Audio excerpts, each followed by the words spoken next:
Pandian store serial next promo என்ன மாதிரியான twist ஆக்க போகுதுன்னு பார்க்கலாம். அரசி ரொம்பவே சந்தோஷமா உட்காந்துட்டு இருக்காங்க. அரசி கிட்ட பேசணுன்றதுக்காக அங்க வராங்க சுகன்யா. என்ன அரசி போனை பார்த்துட்டு எதையும் பார்த்துட்டு இருக்கேன்னு சொல்லிட்டு கேட்குறாங்க. நான் என்னத்தை பார்க்க போறேன், நான் எதையும் பார்க்கலன்னு சொல்றாங்க.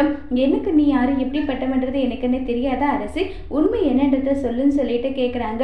நீங்க எந்த உண்மையை கேட்குறீங்க? இல்ல நீயும் குமாரும் கோவில் பக்கத்துல நின்று பேசிட்டு இருந்தீங்க, அதை நான் பார்த்தேன் சொல்றாங்க. இதை கேட்டதும் நான் எந்த கோவில் பக்கத்துல நின்று பார்த்தேன், நீங்க பொய் சொல்லுவீங்கன்னு சொல்றாங்க. உன் அப்பாவை வேணும்னா நீ ஏமாத்திடலாம், ஆனா என்ன நீ ஏமாத்த முடியாது, எனக்கு எல்லா விஷயமும் தெரியும். உனக்கும் குமாருக்கும் நடுவுல என்ன ஓடிட்டு இருக்குன்னு சொல்லி கேட்கறாங்க. எங்களுக்குள்ள என்ன ஓடிட்டு இருக்கு, என்ன இப்படியெல்லாம் நீங்க பேசுறீங்க, அப்படியெல்லாம் எதுவும் கிடையாதுன்றாங்க. அப்படியா, சரின்னு சொல்லிட்டு அந்த ஆதாரத்தை காட்டுறாங்க.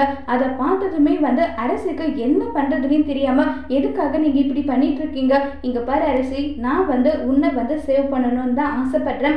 உனக்கு அவனை பிடிச்சிருக்கா அப்படின்னா ஒரு பிரச்சனையும் கிடையாது. நீ அவனை சேர்ந்து சந்தோஷமா வாழ்றதுக்கு நான் என்ன பண்ணணுமோ என்னால முடிஞ்ச முயற்சி நான் செய்யறேன். நீ இந்த வீட்டுல இருக்கவங்களுக்கு தெரியாத இதை நீ பார்த்துக்கோன்னு சொல்லிட்டு சொல்றாங்க.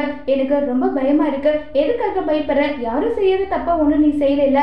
உனக்கு பிடிச்சிருக்கு, குமார கல்யாணம் பண்ணிக்கிறதுக்காக நீ என்னனாலும் பண்ணுன்னு சொல்லிட்டு சுகன்யா சொல்றாங்க. அதோட இந்த பிரமவை முடிச்சு